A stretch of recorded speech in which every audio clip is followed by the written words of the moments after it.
Hello and welcome everyone to another episode of Derptopia SMP. My name is Fiasco. Thank you so much for joining me. Today we are starting in front of our castle, which, yes, does have some walls finally. I just went ahead and took care of the walls for the castle off camera because, to be perfectly fair, I started the process and it was joyless. It was just a slog.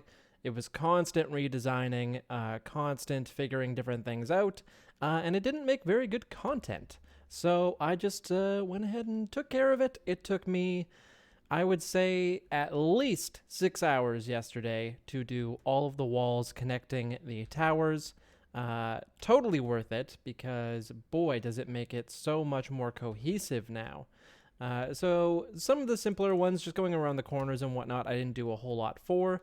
This main face here on the one side, I kind of wanted to make it feel pretty imposing. So we got some copper in there, make it feel a little bit more reinforced. This one also has an awning over top of it, just for, I don't know, the guards to not get rained on, perhaps. And then over here, I think that we had another little transition piece in this corner here. Making it look nice and well protected.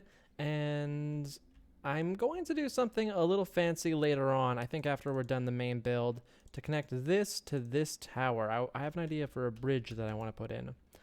Oops, out of rockets. And as discussed, this face will remain open because it doesn't need to be fortified because of its position on the hill. Just kind of a nice little flex on the people down there. Showing them their clock tower. And then this wall actually turned out kind of fun too. I had to go from a higher elevation to a lower elevation on a diagonal, which just turned out really fun. Not too horribly complicated, but when you add some dynamic shape into your builds, you don't just go square. It definitely makes it look a little bit more interesting. Here is our drawbridge, which eventually I'm going to have some moat action under here. I just put this here for now, and yes, this is the right size for the door. Looks a little bit big, but it would fit if it was all the way up. And as we come into our courtyard, hello, my loyal subject, we get our little courtyard area here, which I think is looking lovely. And I tried to do things different with each wall. Sprinkled a little bit of prismarine into this one, added logs. On the other side, there are no logs. So the walls, just like the towers, are all basically unique. I followed the same kind of design for a few of them, but for the most part, they are unique. And inside here, we have nothing still. But maybe something up there today, because I think we are going to work on our palace top. Now, I had discussed in previous videos about design ideas for it, and I thought maybe I want to have like a nice bright calcite palace or something like that. And the more I look at it, the more I don't really think that that's going to work. And I'll tell you why right now. So the color scheme that we have going here is red-ish for the Great Hall, darkish and bluish for the towers. And then I was going to go white with red originally, roofs first, and then I realized the red would clash horribly. So I was going to do white with blue, and then I thought it's just going to be so jarring going from this structure to a completely white one. It's just going to look very disjointed, especially with the walls being so dark. If I had done the whole palace white, if I had done the Great Hall in the diorite and the calcite and the white concrete, then it would work. But I think I'm going to have to use the Great Hall materials on this palace. And it's going to make it look a little bit more less expensive. I don't want to say cheap, but it will make it look a little less flashy and maybe a little bit more practical, actually, having it be built out of the bricks. But I think that that's our best bet of having something that looks good the whole way and having one actual cohesive castle rather than having things look disjointed, which I'm sure they would have had I built this palace white. So there's my reasoning there. I just am noticing now, did I forget? I think I forgot some stairs up here. Let's just go and throw those in. Little things like this I'm going to have to keep going back and forth on over and over. And I'll tell you how much deep slate we've used so far. So I have this and this remaining, and we have used 2.5 double chests of deep slate so far. 2.5 on this build. That's a lot of deep slate. That's a lot of deep slate. Oh man, I really hope that this lasts for the rest of it because I don't really feel like going and mining more right now. So let's grab our polished stairs and head on up there. 1 and 2 and 4. Okay, good. All done that. Now, what I need to do is I actually think I have most of the materials I need. The only thing I see being a problem really is dark prismarine. I think I still have like 3 stacks of copper blocks to work with. All of them are oxidized now, which means I need to deoxidize most of them. Another minor thing that is going to take quite a while, I'm not really looking forward to it, is waxing all of the copper on this build. Now, I know I don't have to. I'm fully aware that it will be fine without it, but something inside of me says, just do it. Just do the extra 20 minutes of going around and doing it, and that way it's just done. And that's just my stupid brain making me do more work than is necessary. But I don't know. It's just one of those things. The details that are important to me and nobody else in the entire world. And while we're talking, I'll kind of go through some of the walkways of the towers because those were important to me to make them feel connected. So don't judge the inside of my towers. And don't judge my voice right now. It's first thing in the morning, too, for me, so I'm a little bit raspy. But if we were to go in here, we would be like, wow, ooh, a tower. And then ideally it would connect on the other side, too. I just haven't put a door there. And then same with over here. We come this way. We can go up onto the rampart, or we can go into this tower, which I at least put a floor in. Go me. Underneath here, nothing. There's so much void space in this castle. This one doesn't connect on top, but I need to put a staircase down here, and that will connect us down here above the gatehouse. And ooh, boy, we could throw some rocks at our enemies from up here. Don't mind if I do. Oh, I've already waxed these. I'm the best. And then with that one, I'll have to come up as well. And this one right here, this is my favorite. This diagonal one going down. Completely just freeballed the design with it, with the sides, trying to make it look like the crenellations were still popping out. And I think it turned out pretty darn good. Obviously, it needs some lanterns and whatnot, but pretty happy with it so far. So this diagonal bridge connects on into this nice little area here, which I can probably pop into the castle. It's going to be a lot of work post-design to connect everything up together within the castle. I would like the option to, like, this is the perfect height to this window, to just have a little doorway in here for people to come out and kind of, you know, take in the view of the kingdom over here. Pretty happy with how that's turned out. And then just one more in the back with the awning I will show you. And this one is kind of hard to get into. Fun design tips with the fences. If you put a stone wall, any stone wall next to a gate, it will go down lower. But if you put a gate in between gates, it will go up higher. So it kind of gives you this little bloop design. So if you go by 3s, it kind of works out well that way. And then this one will also connect into these towers and walls, and I don't know how that's going to look in the end. Kind of the last thing on my list is going to be connecting all of that stuff. So I'm going to get going on this build here, and unlike the towers, which I did in creative first, I am going to freeball this, like I did with the Great Hall. I'm just going to see what design pops into my mind as I'm building. Another thing you'll probably notice is this looks super bad. This didn't connect properly to this, so I'm going to have to just like seal that off somehow. Probably just extend this wall and the roof, because I don't really feel like detailing all in here. But yeah, this can be your bedroom. You can stay here. I've laid out a spot for you, the viewer.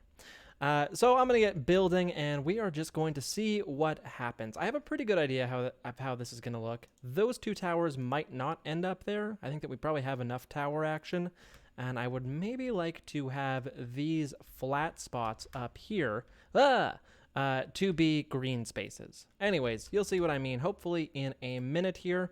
I'm going to estimate that I can get this next section done in an hour and a half. I'll let you know how I do.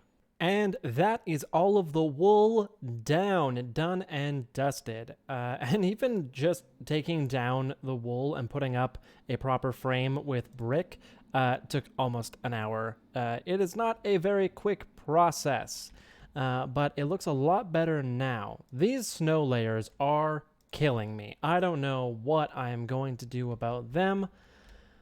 Kinda wish we were in either a fully snowy biome, like an actual like snow biome, or they weren't here at all. It kind of doesn't make sense that there's snow layers here, but not immediately on the ground around them.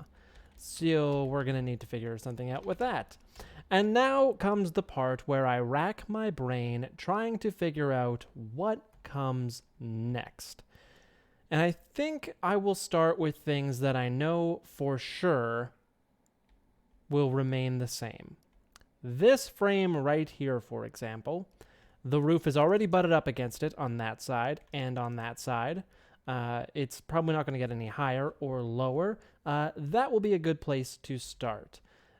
Things like in the middle here, even just a minute ago, I changed it so that this walkway is now going to connect, which just makes more sense to me.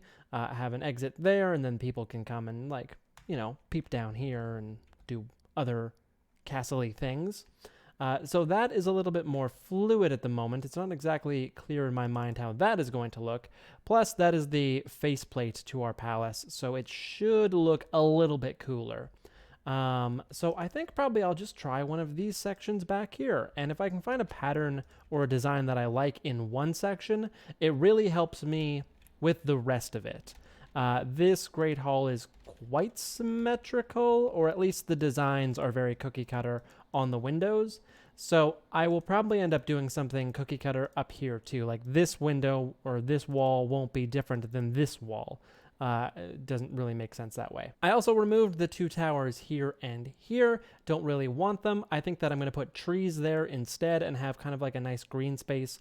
Also, why the snow is screwing it up. I don't want snow on top of my trees. So with a project like this, where I just wing it, I'm just going to take it in a little baby section. And that is the baby section that we shall start with. So let's see what we can come up with for right there. So a little building update for us all. As you can see, the inside here is starting to look a little bit different. And that is because what we have done to the outside. Unfortunately, the server isn't great right now, so I need to riptide. So let's jump off this building. Hopefully I'll be able to catch a flight from there and take a quick peek. There we are. Rocket came in a little quick. I need some slow falling potions to show you guys stuff. So this is what it's coming together as so far. As you can see, I need to put the, battlements on this other side. But it's looking pretty cool. I decided to go with a window for this space here because there really aren't a lot of windows on the inside so far. This will be a doorway here. And then if we go back up to the back side, if I can make it in, I can. This will also be a doorway looking out the back here and leading us to our gardens, which I believe I'm going to populate with some nice custom trees. That should help the look of things quite a bit. Maybe some hanging a little bit over the sides. But yes, this is coming together quite nicely. It is in need of some detailing, for sure. But I find myself running quite low on deep slate, which is actually troubling to me. I believe bricks are also low. So might need to go and do a little bit more grinding for resources before I can fully finish this. But this is going to look great. You just come on up here and take a peek at our area. And then we come over here and we see we're at war. Oh no. So then we come over here and, oh, peaceful again. This is much better. So with the addition of the garden and a few windows underneath here, I have a feeling that this is going to be kind of the area I use the most. Down here, I do have a really cool idea for a hall that we can use. I'm thinking kind of like a Viking-style dinner hall where there's like a fire pit set into the floor and kind of like a head of the hall on one end. So obviously the whole thing is going to need to be a facade. The natural shape of the outside of the hall would indicate that it's going to be much bigger. Unfortunately, it can't really be that much bigger because we have things like this in the way. So it'll be a nice size hall, but definitely not as large because we do need to cover up all of these exterior walls and everything. So it'll actually be quite small on the inside, which is great for me because it's just less things to detail and worry about all the little finicky things. I've also decided there's probably a little bit too much green on this. I feel like some of these got missed when I was waxing, so I'm going to strip some of the green off of the exterior of the Great Hall. It'll just be here and there a little bit. It's a little bit too much right now. So I'm going to keep going until I am fully out of deep slate, and then I guess I'm going to have to go and do a little bit of mining, which isn't too bad. That's a nice brainless activity for me. So yeah, let's get busy and let's see if we can finish everything up until this last tower next. And with a few more adjustments, we are ready to start our final tower. Nothing too crazy fancy going on up here with the texturing in place. We've got our grass pad in. Our battlements are all ready, and then I put in a few doors that are probably a little bit temporary. One down here and one right here, and that's mostly just to have something in there. I'm not sure what those are fully going to look like. I don't mind them for now, though, but just so that we know that there are some doors there, so that we can smash our heads into them and enter the build whenever we feel like it. And you know what's funny? Now that I am almost done, I mean, I just have that little tiny tower left, I almost don't want to finish it. It's just a weird thing where I'm so close to the finish line, and yet I don't want to be done. And yet we need to be. So we are going to just get cracking away on that. Don't have a design for the final tower. I imagine it will look something... something like none of these towers. Maybe a little bit more like one of these towers where the top is a little bit more pointy. I really like these cylindrical, pointy, tall tower tops. And I believe for the snow layers, we can actually put a layer of clear glass over top of the castle at like the build height limit. And that should stop snow from falling down over the whole thing without really looking like anything. I think it'll probably have a little bit of a look if you look right up at it, but for the most part, it should be okay, hopefully. I'm going to look up some reference photos of people that have done it, just in case it's more harmful than helpful. So for one more time on the castle's exterior, let's hop into some building and see what we come up with. And there she is, all done and dusted. So happy with how this turned out. So happy. Literally just finished building it and wanted to get it on camera while I was still fresh in my mind. And oh boy, this last little tower gave me a little bit of difficulty with the design. I don't know why. Just in my head about every little detail with it. But I think that it turned out just... I gotta stop doing that. Looks like I just missed a little bit of texturing in there, but not the end of the world. That'll probably take me another 2 or 3 minutes to do, and then we are all good. So from up here, I can keep a close eye on my kingdom and all of the armies that decide to attack us, and just the beautiful landscape around here. Super happy with this place. The overall shape of the castle is exactly what I wanted, and that really helps with the wool outline. Oh, I forgot I was wearing that on my head. Let's get rid of that. Yeah, the wool outline really, really helped with the shape of the castle. And so now, from anywhere in our village, we get just an absolutely stunning view of this castle. And even though the castle was kind of meant to be a backdrop, I still will be going through and doing the interior and making it a functional space as well. And I'll probably end up making that my main house afterwards. I mean, I'd be silly not to, right? So I'll make a place where I can fly in and out and just store some of the stuff that I have in this house here. This house, kind of a starter house, I guess. as weird as it is to think, but it has served us well. I also need to make some of my banners to put on the castle as well. But that's it. That is the castle fully done. And by fully done, I mean only partially done. Of course, because we do still have so much more work ahead of us to get this thing properly finished. I mean, like, just look at the inside here. This is not acceptable. Although it is kind of nice to have it all closed off now. Oh, hello there. And so that is where I am going to leave you. I am going to be moving this week, which means that I am going to be extremely busy, and my computer is probably going to be in shambles, so I won't be able to record episodes. So hopefully this episode will tide you over until the next one comes out, which hopefully shouldn't be too long, but probably be a little bit more delayed than an episode normally would be. And next episode, who knows what we're going to be working on? Maybe we will start decorating this courtyard, or maybe we will start working on the interior. It's hard to tell because I haven't decided yet. In the meantime, I hope that you have a great Halloween. If you are watching this after Halloween, have a good next Halloween because there will be one next year. Have a good one. My name is Fiasco. Thank you so much for watching, and I will catch you in the next one.